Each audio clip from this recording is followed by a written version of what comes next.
उसे पता था कि मेरी शादी मेरी बर्बादी का कारण बनेगी।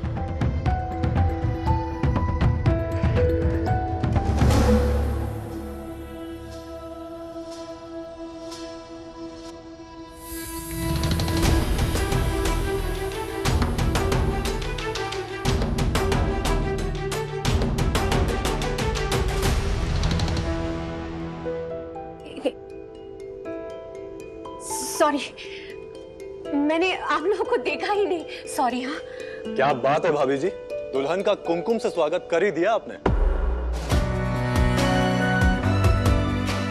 भाभी, ये है काजल, हमारी पत्नी, और काजल ये है पल्लवी भाभी, हमारे भैया जी की पत्नी।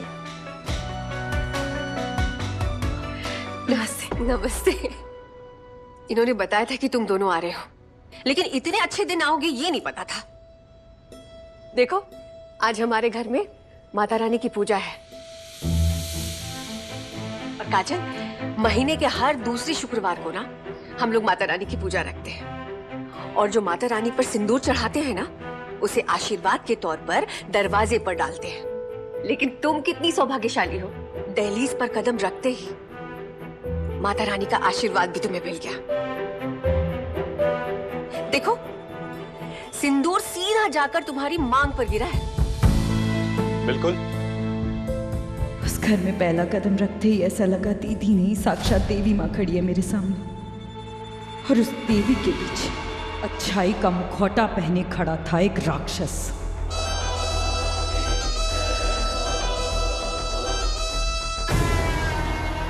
भैया जी, अरे अरे अरे अरे मेरा चीता।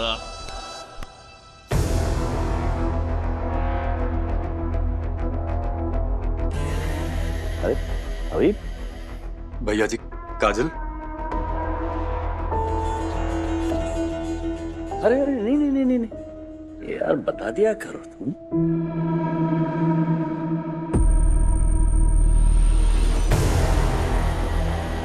आपके हाथ पर खून? खून दिखाई? अरे नहीं, है खून नहीं है। रानी की पूजा थी ना, कुमकुम लग गया होगा। बस तू ये सारी बातें बताता क्यों नहीं मुझे? कितनी सुंदर है। आओ आओ आओ, बैठते हैं। आप जाओ, आ जाओ। अभी बैठो जी। आज बैठो। काजल, ये हमारे लिए किसी बड़े भाई से भी बढ़ के है। लोगों का खून का होता है, लेकिन अपना दिल का रिश्ता है। क्यों भैया जी? देख रही हो पल्लवी, अब हमारा अभी अभी नहीं, अभी राज हो गया है, बड़ा हो गया है ये। तभी तो बिना पूछे बिना बताए लड़की भगा के शादी कर ली है। बहुत बढ़िया किया चीते, सीधे यही आए हो ना? जी। पल्लवी, जब तक अभी अपना खुद का घर नहीं बना लेता है, हमारे आउट हाउस में रहेगा। इसकी क्या जरूरत है? नहीं नहीं नहीं, बोल दिया। बिल्कुल ठीक है। सच में ऐसा लग रहा है ना जैसे मेरी छोटी बहन आई है। बहुत प्यारी हो तुम। Thank you Pallavi ji. जी? पल्लवी जी? अरे इतनी थोड़ी ना बुढ़ी हूं मैं। मैंने तुम्हें क्या कहा? छोटी बहन ना, तो मैं क्या हुई? बड़ी बहन ना, तो आज से तुम मुझे दीदी कहकर बुलाओगी, ओके? क्या बात है, संकोच में लग रही हो? कहीं तुम्हें ऐसा तो नहीं लग रहा है कि अपने घर में जगह देकर हम तुम पर कोई एहसान कर रहे हैं? काजल, अगर बात खुददारी की है तो हमारे पास एक रास्ता है। तुम पल्लवी की इस घर में कामकाज में मदद कर दिया करना, फिर उसके बाद किसी के एहसान तले नहीं, पूरे हक से रहना। अरे नहीं, कामकाज की क्या जरूरत है? ऐसे तो मैं कर लूंगी। शाबाश। आप भी ना। अच्छा ठीक है। ममता, इधर आना। ममता, ये मेरी छोटी बहन है, इनका कमरा तैयार करो, आज से हमारे साथ रहेंगी, ठीक है? अब ये हमारी जिम्मेदारी है। पल्लवी दीदी से मिलने के बाद अपने परिवार को खोने का दर्द थोड़ा कम हो गया। पर मुझे क्या पता था कि दर्द का सिलसिला अभी शुरू हुआ था।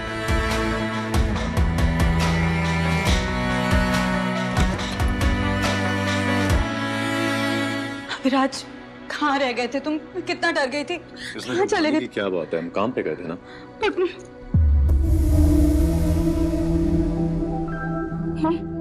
अभिराज, खून ये कुछ भी नहीं है, चोट लगी हमें थोड़ी सी। कैसे लगी? तुम्हारी तरफ देखो, कुछ नहीं है काजल। ये देखो, हम आपके लिए क्या लाए हैं, गजरे। कैसे लगे? उस दिन अभिराज की शर्ट पर लगा खून का दाग मैंने वैसे ही नजरअंदाज किया जैसे दयानंद के हाथ पर लगे खून को किया था, और वही मेरी सबसे बड़ी गलती थी। उन दोनों की अच्छाई का नाटक इतना गहरा था कि उसमें उनका हर गुनाह छुप गया।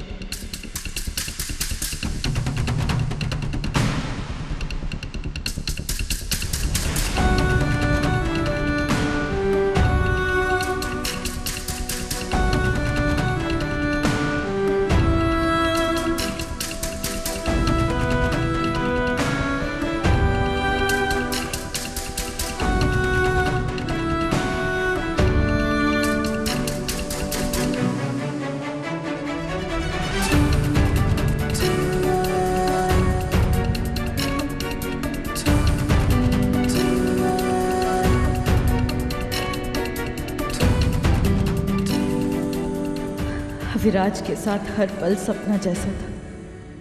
उसके प्यार ने मेरे बीते कल को भुला दिया। इतनी खुश थी मैं, और साथ में थी पल्लवी दीदी। अपने रिश्तों के फिसलने के बाद मैं तो बिल्कुल बिखर गई थी, पर उन्होंने मुझे जोड़ा और फिर वो माँ बन गई, एक प्यारे से बेटे की। कल मुलाकात का दिन है। पल्लवी दीदी, बधाई हो। आज मैं इतनी खुश हूँ, हमारे छोटू के नाम पे मथुरा के खास कान्हा स्वीट से पेड़े लेके आई हूँ। अच्छा, ये लीजिए आप। अरे थोड़ा सा देना बस। मैं बाकी सबको भी देके आती हूँ। जा।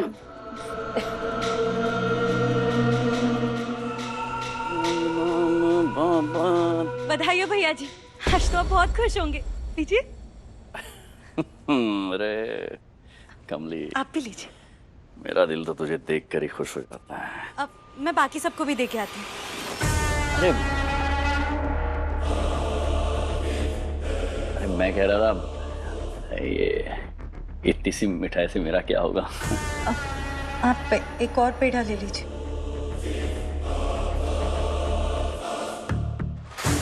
आता नहीं तू। अरे कजली, एक दो मिठाई से कुछ नहीं होगा। मुझे तो मिठाई की पूरी दुकान चाहिए ना। क्या कर रहे हैं आप? छोड़िए मुझे। कुछ नहीं कर रहा हूँ, पेड़ा खिला रहा हूँ, मिठाई का खाएंगे। मुझे छोड़िए। जो कैसे आपने?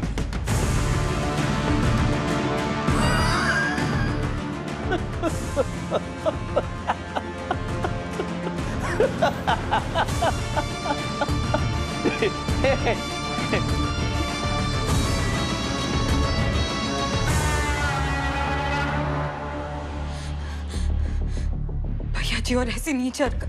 मुझे कमजोर समझ के मैं उन्हें अपनी मनमानी नहीं करने दूंगी। सबके सामने शराफत का ढोंग करने वाले इस आदमी का असली चेहरा मैं पल्लवी दीदी और अभिराज को बता के रहूंगी। लल्ला की माँ, तुम यहाँ हो? हर जगह ढूंढ लिए तुम। नहीं,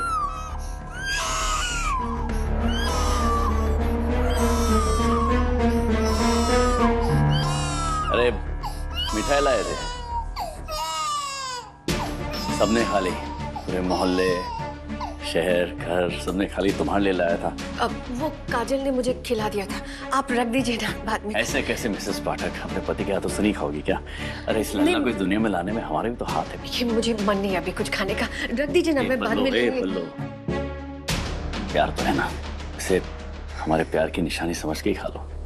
खाओ ना थोड़ा सा। अरे खा। अरे ऐसे ही खिलाते हैं गांव में। स्पेशल मंगवाए, कहा मिसेस खा रही है तो स्पेशल चाहिए। अच्छा है ना? हाँ।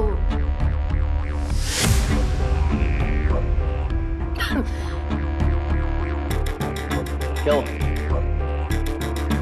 अरे क्या हो, बोलो। अरे ठीक हो?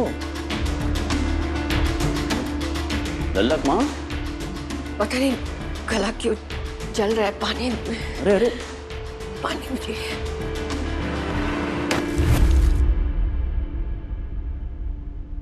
क्योंकि जहरीली है हमारी मोहब्बत, और ये मिठाई दोनों ही जान लेके रहेगी।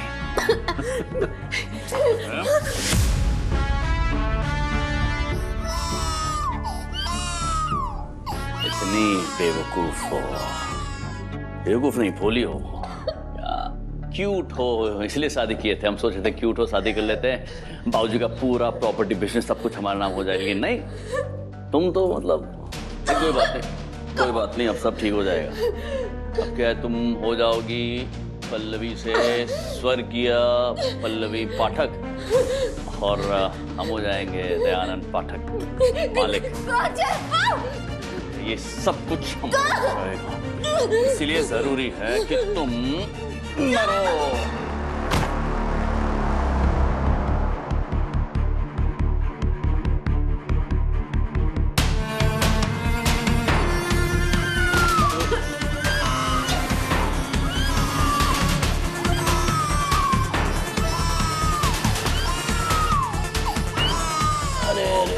मैं लल्ला की माँ हो, इसलिए तड़पती मारे, आराम वाली मौत दे रहे। फट पे चली जाओगी, पता नहीं चलेगा किसी को। सुनो, सुहागन मरोगे कितना अच्छा लगेगा। हाँ, सिंदूर विंदूर लगा के। अरे अरे ऐसा अच्छा नहीं लगता। उठो उठो उठो उठो, आराम से।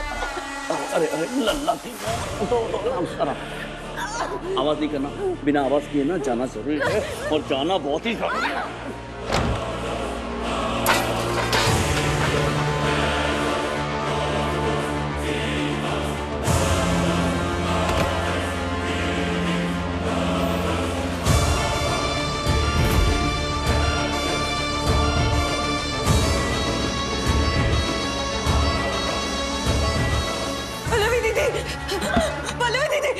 पल्लवी दीदी, क्या हुआ? पल्लवी दीदी प्लीज उठो। पल्लवी दीदी,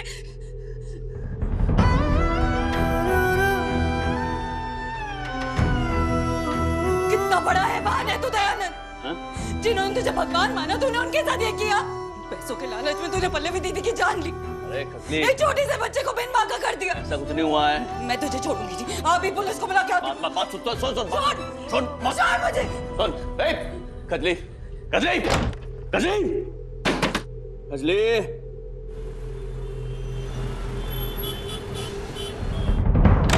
इंस्पेक्टर साहब आइए, इसने मारा पल्लवी दीदी को। मैंने?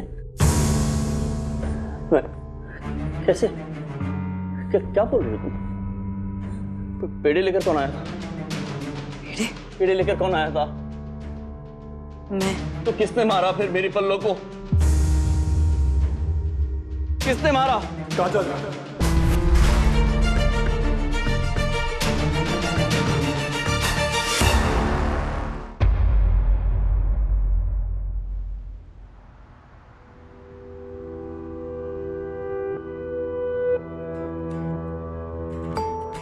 भैया जी हमारे साथ थे, जहर वाले पेड़े ये लेके आई थी, और इसी ने भाभी जी को खिलाए थे। अरे हमेशा इनके पैसों, इनके ऐशो आराम की बात करती थी। अरे ये जलती थी इनसे, लेकिन हमने कभी भी इसकी बातों पे ध्यान नहीं दिया। विराज, एक मिनट, हमें ना बहुत पहले तुम्हें रोक देना चाहिए था। क्यों काजल? हमारा प्यार तुम्हारे लिए काफी नहीं था कि पैसों के लिए भाभी जी को मार दिया? क्यों झूठ बोल रहे हो विराज? क्यों इस कातिल का साथ दे रहे हो? क्या किया तूने? तेरी छोटी बहन समझ के अपने घर में पनाह दी, ये सोच करके तुम हमारे घर का हिस्सा क्या करते रहे? क्यों किया? देखिए, आप लोगों को जो सही लगता है आप लोग कीजिए, हमें बस इंसाफ चाहिए। हमें इंसाफ चाहिए क्योंकि काजल झूठ बोल रही है। ये देखिए, इसकी हाथों में भाभी जी का खून। अच्छे से देखिए। तुमको मैं ही मेरे हाथ में तब लगा था जब इसने पल्लवी दीदी को धक्का दिया था। देखिए मैं आप सबके आगे हाथ जोड़ता हूँ। मेरी धर्मपत्नी का शव पड़ा है यहाँ पर। मुझे ये सब यहाँ पर शोर मत मचाइए प्लीज। इसे लेकर जाइए, हम बाद में देख लेंगे। प्लीज ले जाइए इसे। चलो अरे चलो।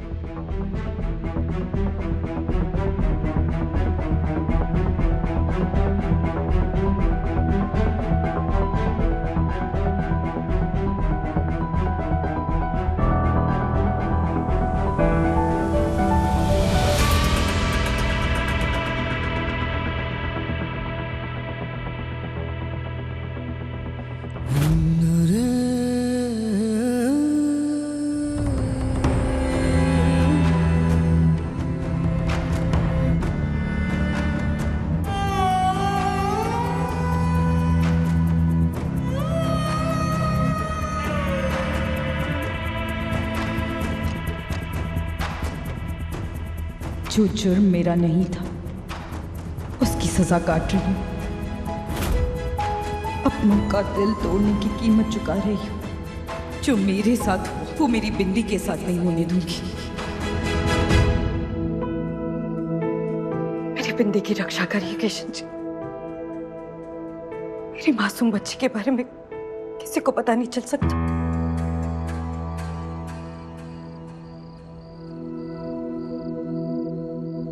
परसों मैया से मिलने जाना है, फिर भी आज नींद क्यों नहीं आ रही है? मैया से मिलने की इतनी खुशी हो रही है कि नींद ही नहीं आ रही। अरे कब से मैया ने घर का खाना नहीं खाया? उनके लिए कुछ ले जाना चाहिए। क्या ले जाऊं?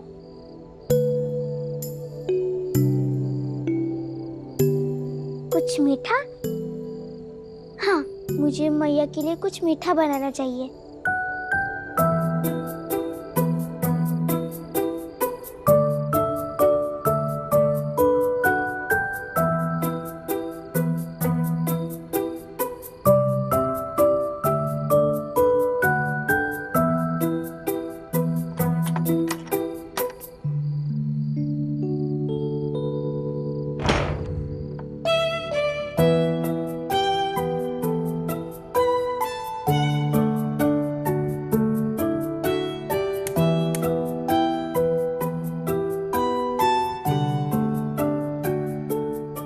क्या बनाऊं? मामी को पूछती हूँ। पर वो तो सो रहे होंगे, उनको जगाया तो डांट पड़ेगी। मैं ढूंढती हूँ।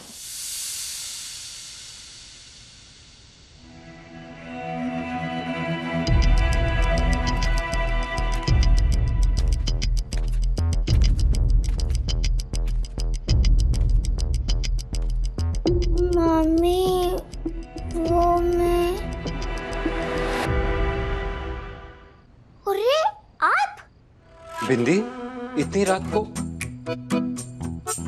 इतनी रात में तू यहाँ क्या कर रही है? सुबह जल्दी उठना है कि नहीं? वो मुझे नींद नहीं आ रही थी, इसलिए सोचा कि मैया के लिए कुछ मीठा बनाऊं। पर काजल से मुलाकात तो 2 दिन बाद है। हाँ, पर मुझे अभी से नींद नहीं आ रही, इसलिए सोची कुछ बनवाऊं, क्योंकि कितने सालों से उन्हें घर का बना कुछ खाया ही नहीं है। ये तो बहुत अच्छा आइडिया है। दिमाग ने आइडिया दे दिया, फिर चलना बंद हो गया। समझ ही नहीं आ रहा क्या बनाऊं, और मुझे कुछ बनाना ही नहीं आता। और मैया ने कभी बताया भी नहीं कि उनको मीठे में क्या पसंद है। बेसन की बर्फी। सच्ची? और उन्होंने मुझे कभी बताया नहीं। वो भी हाथ की बनी हुई। आप उनके लिए बना दोगे?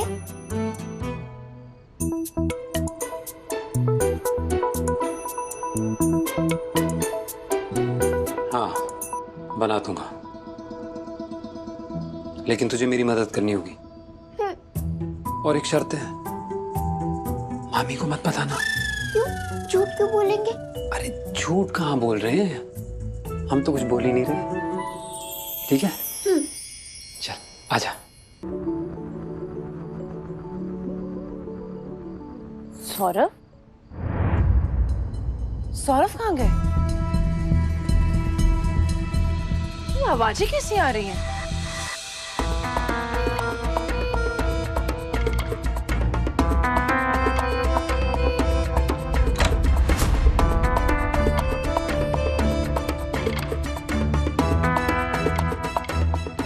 क्या कर रहे हो तुम यहाँ पे? पानी पीने आया था मैं। तो ये प्लेट गंदी देखी ना, तो मैं ये धोने लग गया। सौरभ, तुम भी ना दिन भर काम करते हो, थक गए होगे। ये तो मैं भी कर लेती। चलो आप। हाँ हाँ चलो, मैं लाइट ऑफ करके आता हूँ। अभी तो कह रही हूँ आधा, चलो सो जाओ। आओ। चलो लाइट ऑफ करके आता हूँ।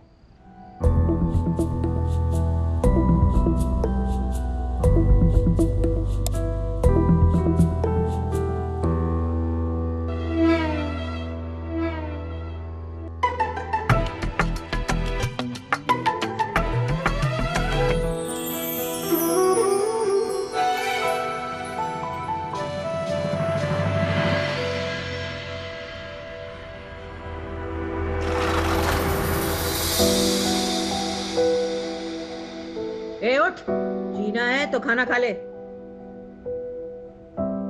जीना, अपनी बिंदी के लिए जीना। उसने तो मुझे जिंदा रखा।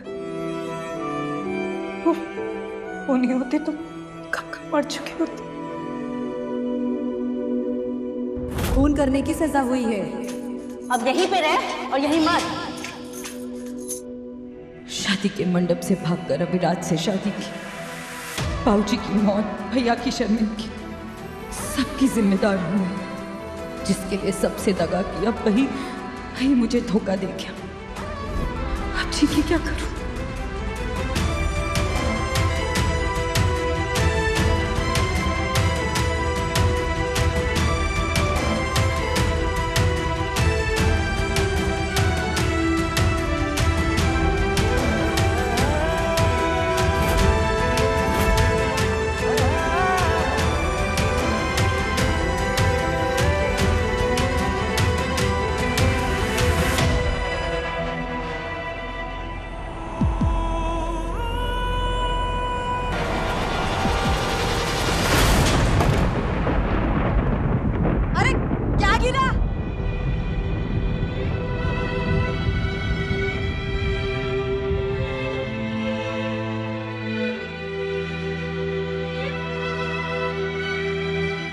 पेट से है?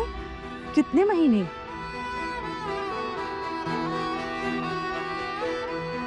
उस दिन से मेरी दूसरी जिंदगी शुरू हुई। एक पहचान मिली, माँ, बिंदी की माँ। प्यारी सी परी आई है। उसके आने से मेरी जिंदगी बदल गई। मैं फिर मुस्कुराने लगी, लेकिन फिर कुछ सालों बाद मेरी बिंदी, मेरी खुशी मुझसे दूर कर दी।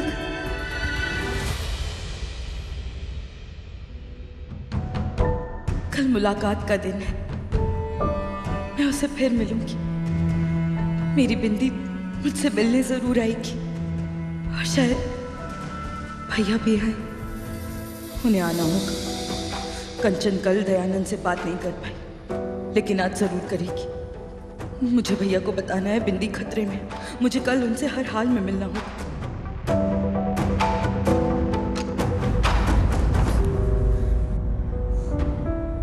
बस 16 घंटे और मैं अपनी बिंदी को अपने अतीत से दूर रखूंगी, फिर चाहे उसकी कीमत मेरी जान ही क्यों हो।